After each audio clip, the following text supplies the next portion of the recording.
واشهد ان لا اله الا الله وحده لا شريك له واشهد ان محمدا عبده ورسوله اللهم صل وسلم وبارك وانعم على عبدك ورسولك ونبيك محمد وعلى آله واصحابه اجمعين يا ايها الذين آمنوا اتقوا الله حق تقاته ولا تموتن الا وانتم مسلمون يا ايها الناس اتقوا ربكم الذي خلقكم من نفس واحده وخلق منها زوجها وبث منهما رجالا كثيرا ونساء واتقوا الله الذي تساءلون به والارحام ان الله كان عليكم رقيبا يا ايها الذين آمنوا اتقوا الله وقولوا قولا سديدا يصلح لكم اعمالكم ويغفر لكم ذنوبكم ومن يطع الله ورسوله فقد فاز فوزا عظيما اما بعد فان اصدق الحديث كتاب الله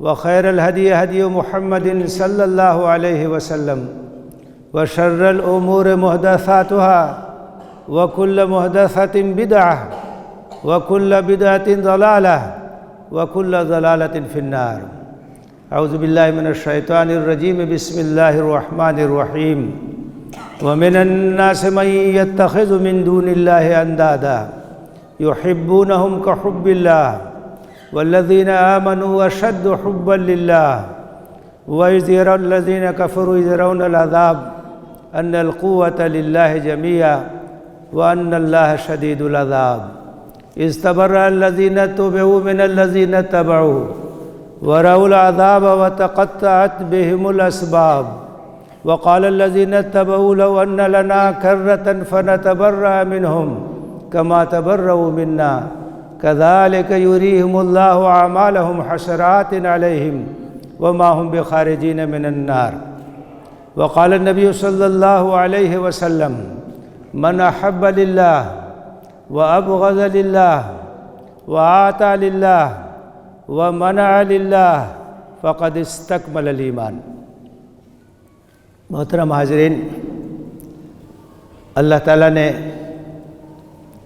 جس گروہ سے زمین میں غلبہ اور اقتدار کا وعدہ کیا ہے اس کی صفات کا تذکرہ چل رہا ہے۔ اس سے پہلے اخلاص للہیت، اللہ کی طرف کامل یکسوئی، اطاعت، فرما برداری، جذبہ تشکر و امتنان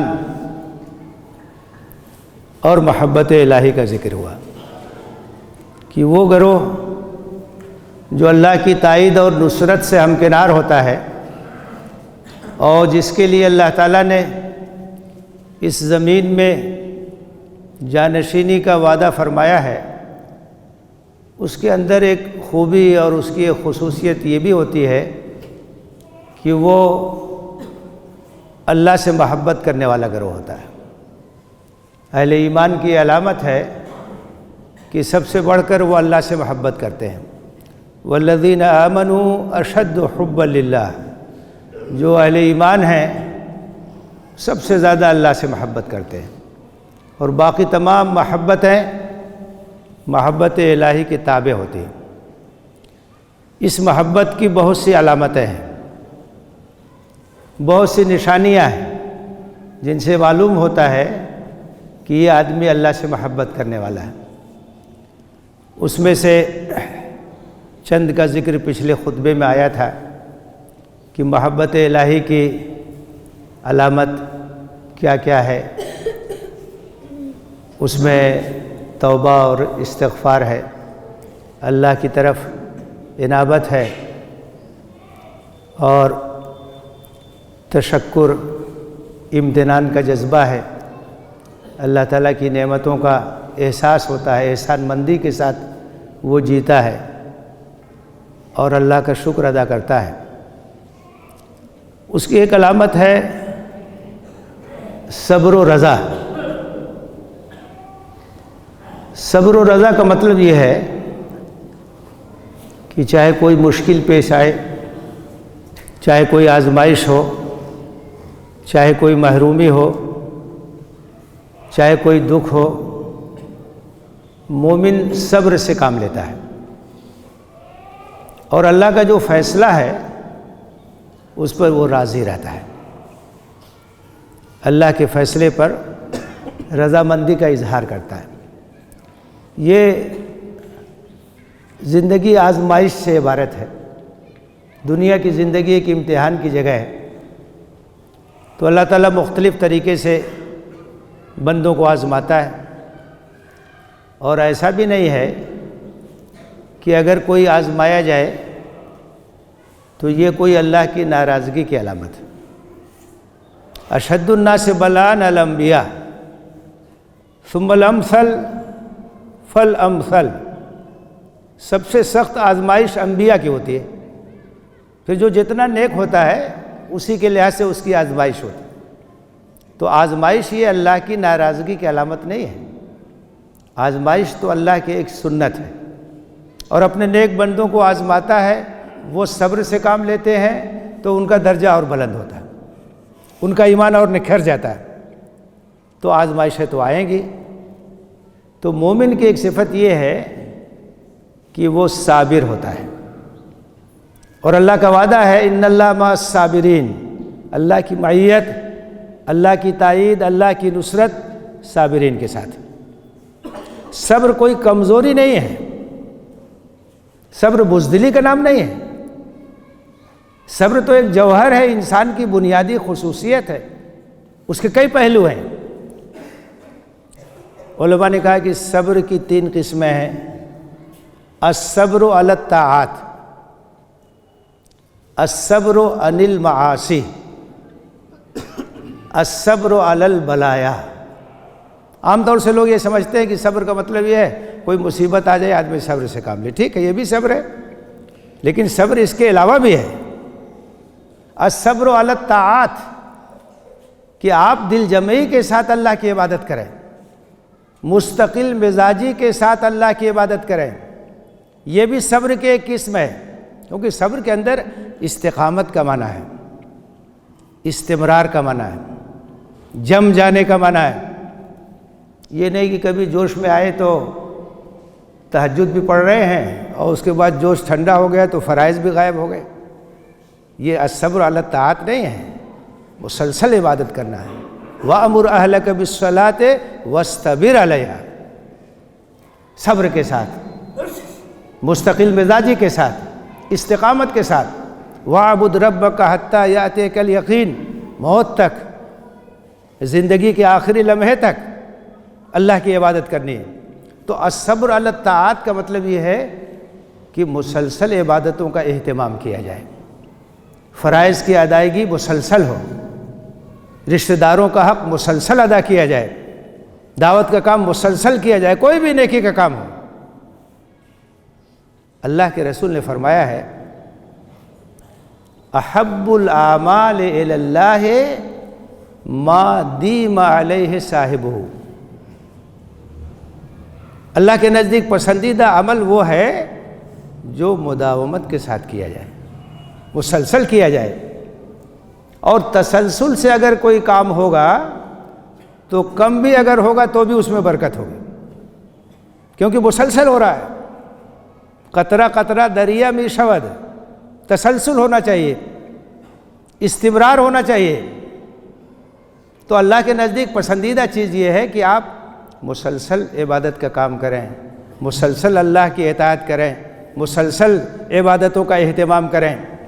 تو یہ ہے الصبر علی الطاعات، نیکیوں پہ جمے رہنا، مستقل مزاجی کے ساتھ عبادت کرنا، اللہ کی فرما برداری کے کام تسلسل کے ساتھ انجام دینا۔ دوسرا ایک صبر ہے، اور وہ آسان نہیں ہے، بڑا مشکل ہے، وہ ہے الصبر عن المعاصی، بڑا مشکل کام ہے۔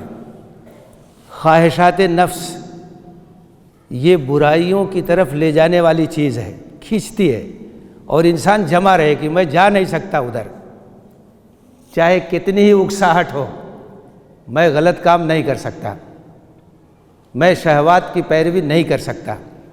کتنے عوامل ہیں، کتنے محرکات ہیں، لیکن میں اپنے آپ کو روکے ہوئے ہوں۔ بڑا مشکل کام ہے، کیونکہ برائی کی طرف جانا ایسا ہے کہ جیسے آدمی ڈھلان پہ چلے، نشیب کی طرف جائے تو اس میں آسانی ہوتی ہے، اور نیکی کا کام کرنا ایسے ہی ہے کہ جیسے آدمی بلندی کی طرف چڑھے۔ فَلَاقْتَحَمَ الْعَقَبَةَ وَمَا أَدْرَاكَ مَا الْعَقَبَةُ فَكُّ رَقَبَةٍ أَوْ إِطْعَامٌ فِي يَوْمٍ ذِي مَسْغَبَةٍ۔ تو یہ ایک گھاٹی ہے، یہ ایک چڑھائی ہے۔ انفاق کرنا، غریبوں کی مدد کرنا، اپنی خواہشات کو دبانا، یہ آسان کام نہیں۔ معصیت سے اپنے آپ کو روکنا یہ بہت ہی دل گردے کا کام، خاص طور سے جب کہ اس کے اسباب فراہم، آسانیاں فراہم۔ آپ سوچیں آج کے دور میں جب ہر آدمی کے پاس ملٹی میڈیا موبائل، اس کی مٹھی میں تمام چیزیں ہیں، صرف اپنی انگلی سے اشارہ کرنا ہے، فواحش اور منکرات کا ایک سمندر ہے، ایک طوفان ہے، روکنا آسان کام ہے۔ صبر چاہیے، ہمت چاہیے، حوصلہ چاہیے۔ ناجائز کاروبار کرنے کے آج کل بہت مواقع ہیں، آن لائن کاروبار ہو رہا ہے، گھر بیٹھے کمائیے، دھوکہ دیجیے، لوگوں کو بیوقوف بنائیے، آسان کام ہے۔ بڑی آسانی کے ساتھ ہزاروں روپیہ مل رہا ہے، اپنے آپ کو روکنا کوئی آسان کام ہے؟ سودی کاروبار سے بچنا کوئی آسان کام ہے؟ یہ بہت مشکل چیز ہے۔ صبر کی یہ جو قسم ہے، الصبر عن المعاصی، گناہ کھینچے اپنی طرف، خواہشات نفس کھینچے اپنی طرف، لیکن کیا مجال ہے کہ ایک بندہ مومن اپنی جگہ سے ہٹ جائے۔ یہ صبر کی بڑی اعلیٰ قسم ہے۔ روکیے اپنے آپ کو۔ اللہ کے رسول نے فرمایا ہے، حفت الجنت بالمکارہ وحفت النار بالشہوات۔ جنت کو ناگوار چیزوں سے گھیر دیا گیا ہے۔ جنت تک اگر جانا ہے تو ناگوار چیزوں کو انگیز کرنا ہوگا، اور جہنم کو خواہشات نفس کے ساتھ گھیر دیا گیا۔ جہنم میں جانے کے لیے کچھ نہیں کرنا ہے، بس اپنے نفس کی لگام ڈھیلی چھوڑ دیجئے، سیدھے پہنچ جائیں گے۔ خواہشات کے پیچھے دوڑیے، سیدھے جہنم میں پہنچ جائیں گے۔ اللہ کے رسول نے فرمایا کہ جب جنت کی تخلیق ہوئی تو اللہ تعالیٰ نے حضرت جبریل علیہ السلام سے کہا کہ دیکھ کے آؤ۔ وہ دیکھ کے آئے تو انہوں نے کہا کہ اتنی بہترین جگہ ہے اور اتنی پرکشش نعمتیں ہیں کہ ہر آدمی یہیں آئے گا۔ اس کے بعد اللہ تعالیٰ نے کہا کہ بھائی جنت کو مکارے سے گھیر دیا جائے، جنت کی راہ کی جو مشکلات ہیں ان کو نمایاں کر دیا جائے۔ اس کے بعد کہا کہ ایک بار اور جاؤ، دیکھ کے آؤ۔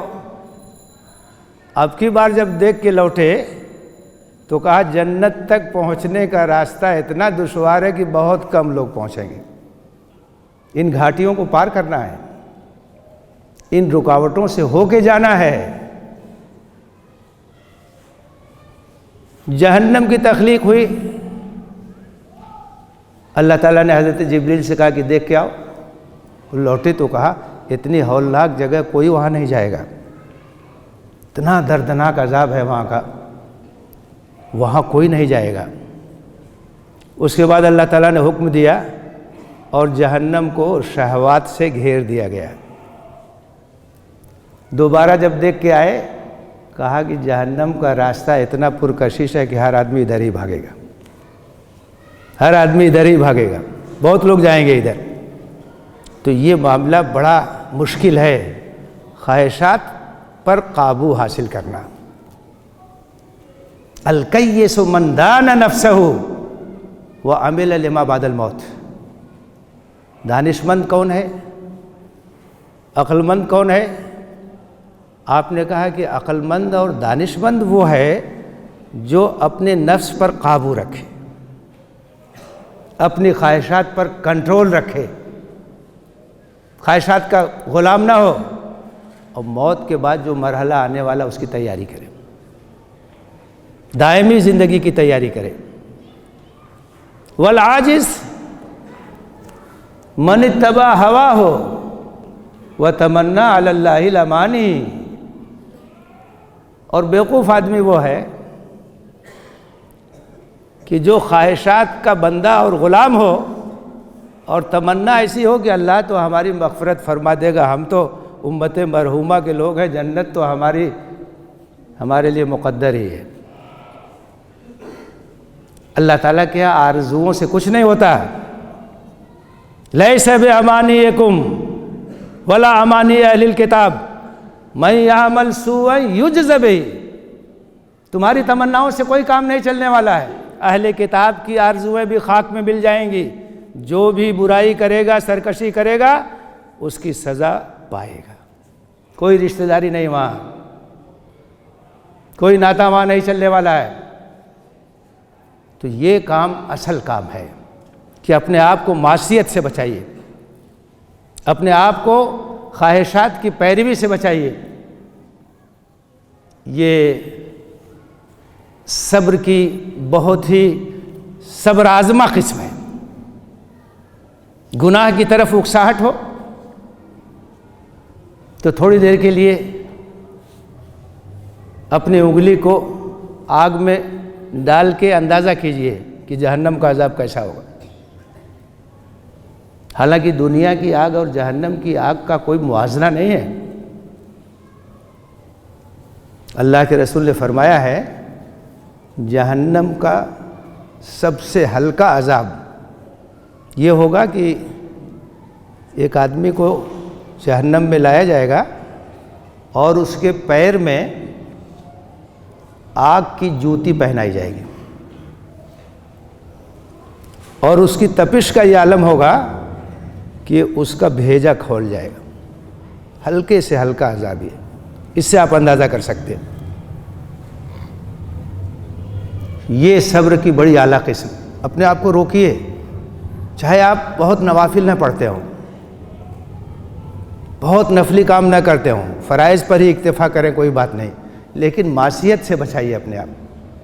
آج کل کمپٹیشن ہوتا ہے تو اس میں ایک مائنس رینکنگ ہوتی ہے، وہ نمبر جب کٹے گا چلے جائیں گے آپ، نمبر کٹنے نہ پائے۔ معصیت کی طرف جانے کا مطلب یہ ہے کہ آپ کا نمبر کٹ رہا ہے، آپ تباہی کی طرف جا رہے ہیں، بربادی کی طرف جا رہے ہیں۔ تو یہ الصبر عن المعاصی، معاصی کے مقابلے میں اپنے آپ کو روکنا اور اپنے آپ کو جمانا، یہ صبر کی بڑی اعلیٰ قسم ہے۔ اور تیسری قسم ہے جس کو عام طور سے ہم سب لوگ جانتے ہیں، جب صبر کا لفظ بولا جاتا ہے، الصبر علی المصائب والنوازل والبلایا، کوئی مصیبت آ جائے تو اللہ کا فیصلہ، ہم اس پہ راضی، انا للہ و انا الیہ راجعون، ہم یہی پڑھتے۔ اللہ کے رسول صلی اللہ علیہ وسلم کے ایک صاحبزادے تھے، ان کا چھوٹا بچہ بیمار تھا، جاگنے کے عالم میں تھا۔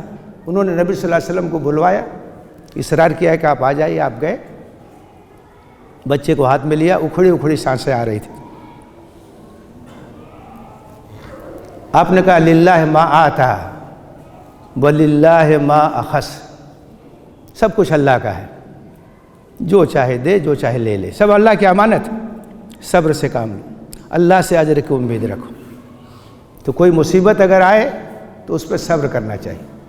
اور رضا کا مطلب یہ ہے کہ ہم کوشش تو پوری کریں، لیکن جو مل جائے اس پہ راضی ہوں کہ یہی اللہ کا فیصلہ ہے۔ کسی کو کوسنے کی ضرورت نہیں ہے، آپ کوشش کیجئے، حلال ذرائع استعمال کیجئے، جو کچھ آپ کے بس میں ہے کیجئے، لیکن اللہ جتنا دے دے اس پہ راضی رہیے۔ صبر و رضا یہ مومن کی پہچان ہے۔ اور حقیقت میں اگر دیکھیں تو مومن کی زندگی کا خلاصہ دو چیزیں ہیں، صبر اور شکر۔ اللہ کے رسول صلی اللہ علیہ وسلم نے فرمایا عجبا لامر المومن